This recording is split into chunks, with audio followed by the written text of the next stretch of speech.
Entonces, si no, sí, user form en new.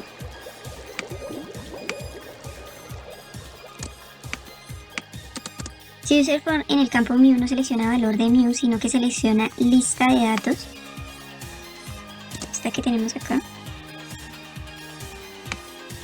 entonces ya no necesita que nos muestre los campos de new, sino que como es una lista la vamos a pedir de otra manera, pero eso lo vamos a ver más adelante. Pero por el momento necesitamos que no nos muestre los campos de new. Entonces no le vamos a necesitar que nos muestren ni los de k ni los de new. Entonces vamos a copiar esta parte de acá porque es lo mismo. Bueno, digamos que aquí el de new sí necesitamos que nos ingrese las unidades, pero no el valor de new. Entonces ocultemos el campo solamente del valor de new.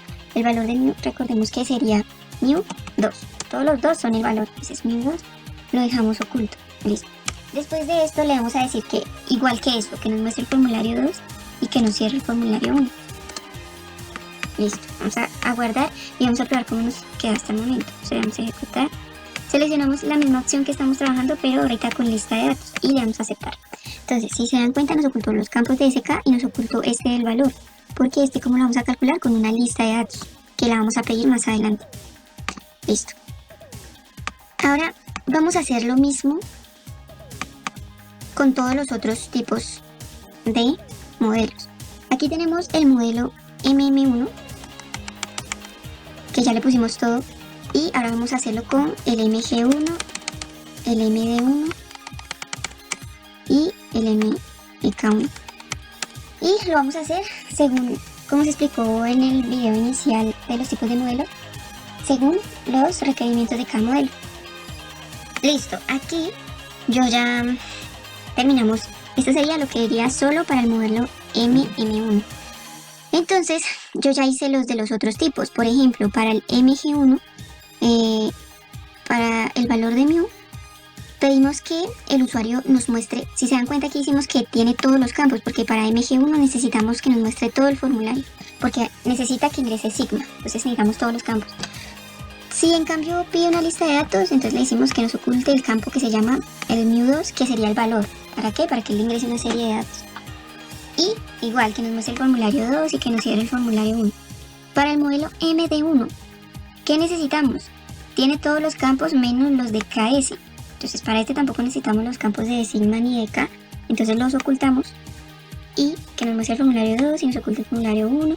Si nos una lista de datos, entonces le estamos pidiendo que nos oculte los campos de SK. Y que nos oculte el campo de new, el del valor, porque ya no ingresa un valor sino una lista de datos. O sea, aquí nos oculta todos los de SK y ya. Y finalmente para el MK1 que puse, que si ingresa el valor de new, pues entonces que me muestre todos los campos, porque en K también necesito que me ingrese K o sigma. Y si es una lista de datos, entonces que me oculte el campo de valor de new, porque me va a ingresar una lista de datos. Que me muestre el formulario 2 y que oculte el formulario 1. Listo, entonces vamos a probar todas estas opciones en el formulario. Entonces le damos a ejecutar, que si ingresamos MG1 y ponemos lista de datos, ¿qué hizo? Nos ocultó este valor aquí de new, porque aquí sí vamos a necesitar ingresar sigma, pero el valor de new no, entonces ahí me lo oculta, entonces ahí estaría bien. Si por ejemplo seleccionamos el de MD1 con lista de datos, entonces como MD1 no requiere de estos campos de sigma ni de K, los oculta y también me oculta el valor de new. ¿Por qué? Porque me va a ingresar una lista de datos, no un valor. Y así con los demás. Entonces probamos que todas las opciones, aquí como dijimos que vamos a ingresar un valor de new, entonces sí me muestra todos los campos. Para el modelo M, si requiero de sigma, entonces ahí selecciono sigma y los que necesite. Listo. Ahora vamos a empezar con la parte más complicada, de más atención, que sería la funcionalidad de este botón de los parámetros, que es la que me va a hacer todo el proceso y me va a botar los resultados de las operaciones. Damos doble clic sobre el botón y aquí en el proceso que nos abre vamos a empezar todo el proceso. ¿Qué vamos a iniciar haciendo? Vamos a iniciar declarando las variables. ¿Qué son las variables? Las variables son como un espacio de almacenamiento en el que se puede guardar diferente información y que puede ir cambiando a a medida que avanza el proceso, y que con esas variables es que voy a hacer como las operaciones, y son las que me van a mostrar al final el resultado. Un ejemplo de esto es por decir la información que yo ingreso en los formularios. Esta información numérica o de texto, eso lo puedo almacenar en variables, ¿sí? Las variables normalmente uno las llama como una letra, por ejemplo B, pero cada una de esas variables la debo inicializar, debo decirle qué tipo de variable es y qué valor debe tener. Aquí tenemos un listado de los tipos de datos que pueden ser las variables. Entonces, tenemos el tipo byte, que pueden ser números desde 0 a 255, y eso tiene un tamaño de almacenamiento de 1 byte. Tenemos el tipo booleano, que puede ser una variable que solo sea verdadero o falso y se almacena en 2 bytes. Tenemos el entero, que puede almacenar números desde menos 32.768 hasta 32.767.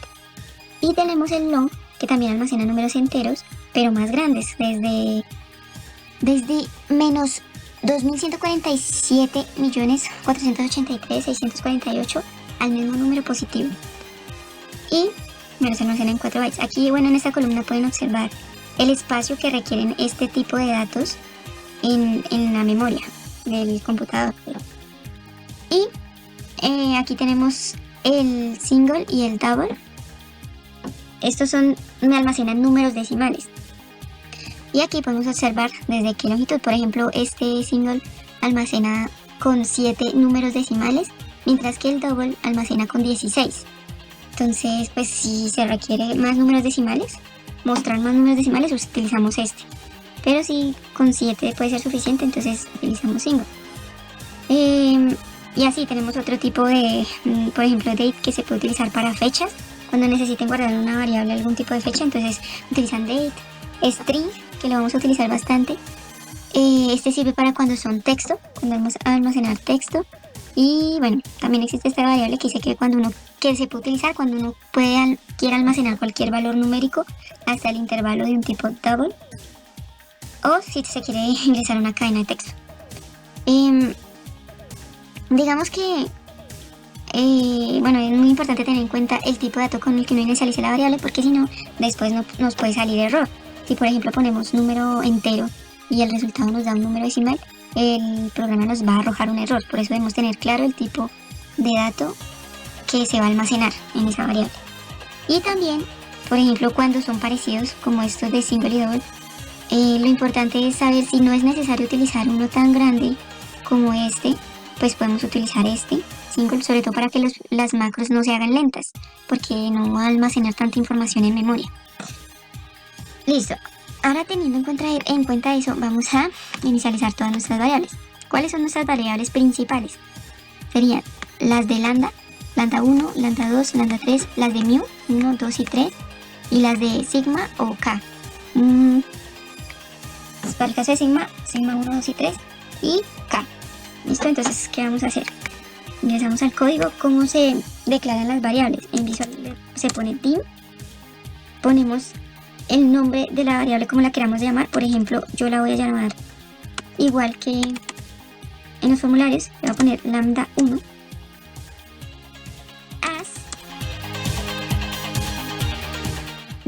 as string. En este caso, el dato que ingresan los usuarios en el campo de lambda 1 es el tipo de unidades, que es un texto, entonces por eso lo voy a llamar string.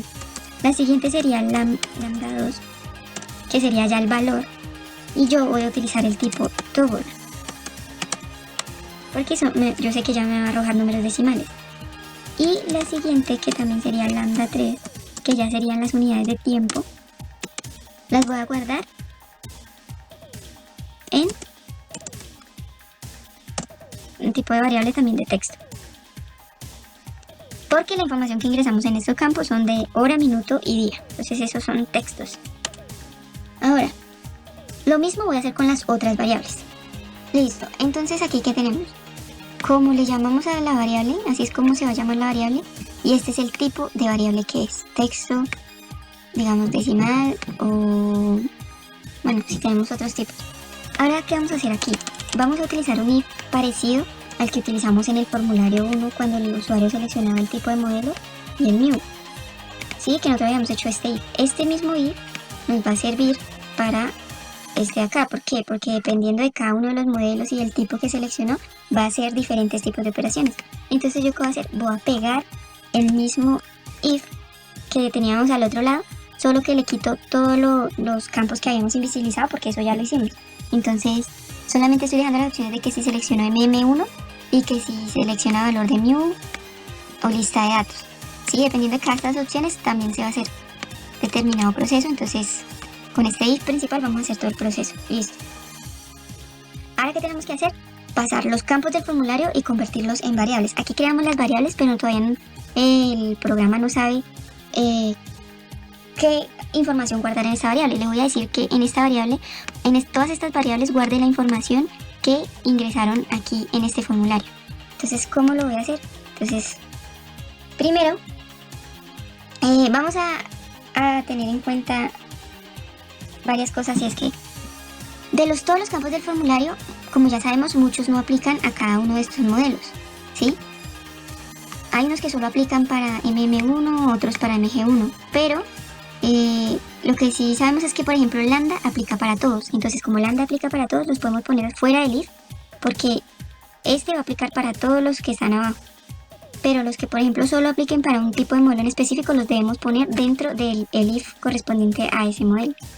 Entonces los vamos a poner en cada una de estas opciones. Listo, entonces vamos a iniciar con inicializando las variables de lambda.